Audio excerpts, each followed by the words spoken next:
Yo tout le monde, c'est Brenda, comment ça va chez vous? Pour cette nouvelle vidéo, nous allons parler d'un homme qui a révolutionné le cinéma et la littérature africaine. Nous allons ensemble découvrir son parcours et nous allons voir comment il a propulsé jusqu'à son dernier souffle l'art cinématographique et littéraire en Afrique. Je vous parle d'Ousmane Sembène.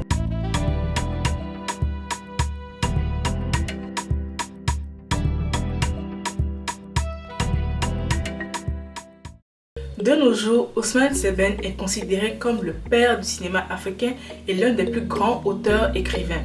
Mais le but de cet homme n'est pas juste de pratiquer un art pour divertir son audience, mais de changer la face de l'Afrique et de passer des messages très touchants et profonds.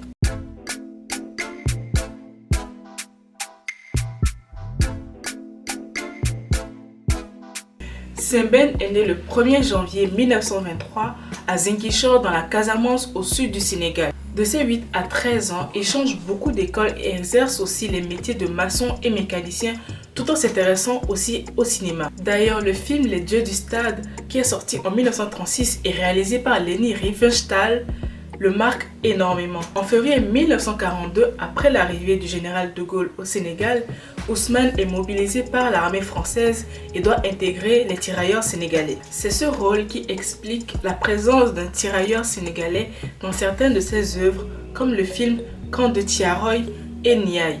Il embarque clandestinement en France en 1946 et débarque à Marseille où il va vivre de différents travaux. Il est notamment docker au port de Marseille pendant 10 ans et c'est là que commence son aventure de militant et de littéraire.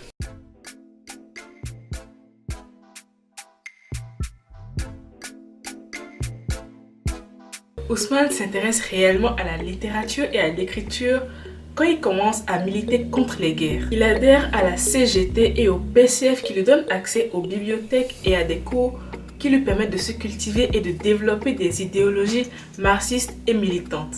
En 1956, il publie son premier roman intitulé Le Docker Noir qui raconte son histoire en tant que docker et l'année suivante, il publie Au pays, mon beau peuple.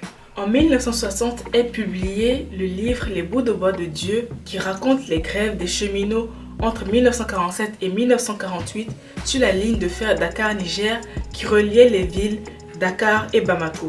On est alors en 1961 et Ousmane intègre une école de cinéma à Moscou qui s'appelle la VGIK, qui est l'Institut national de la cinématographie. Son premier court-métrage titré Borom s'arrête est réalisé en 1962 et son deuxième titré Niayes réalisé en 1964 ont reçu respectivement le prix CIC du Festival de court-métrage de Tours et une mention spéciale au Festival international du film de Locarno.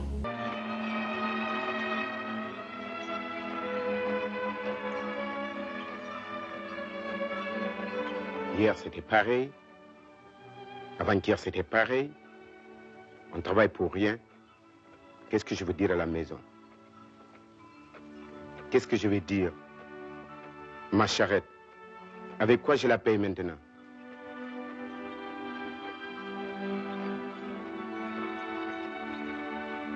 Il ne me reste plus qu'à mourir.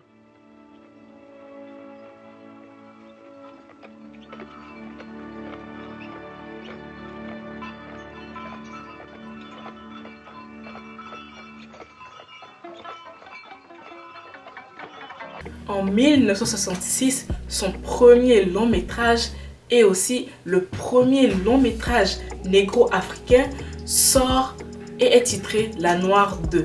Et l'actrice Mbissine Thérèse Diop, qui a joué le rôle principal dans le film, a été nommée la première actrice noire africaine jouant le rôle principal d'un long métrage. La cuisine, la salle de bain, la chambre à coucher, le salon. Je ne fais que ça. Je ne suis pas venue en France pour ça. Comment sont les gens ici? Toutes les portes sont fermées jour et nuit. Nuit et jour. Je suis venue pour m'occuper des enfants. Où sont-ils? Pourquoi madame me crie-t-elle tout le temps? Je ne suis pas cuisinière ni femme de ménage.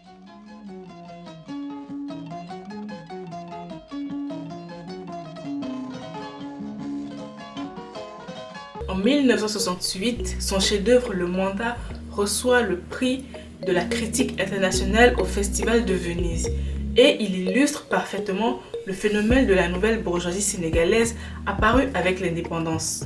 En 1969, il est invité au Festival panafricain du cinéma et de la télévision de Ouagadougou, le FESPACO, mais c'est à partir de 1970 qu'il y joue un rôle important et participe même à son envol. Il y participera jusqu'à sa mort, mais sans faire partie de la compétition pour laisser émerger les autres cinéastes.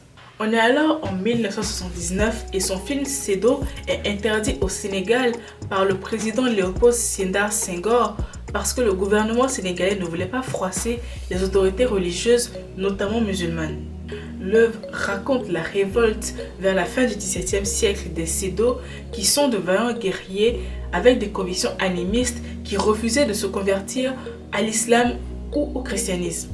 En 1988, malgré le prix spécial du jury reçu au Festival de Venise, son film Camp de Thiaroye ne sortira pas en France. C'est un long métrage qui rend hommage aux tirailleurs sénégalais et surtout une dénonciation d'une période marquante pour l'armée coloniale française en Afrique qui se déroula en 1944 à Thiaroye. Le film ne sera diffusé en France qu'au milieu des années 90.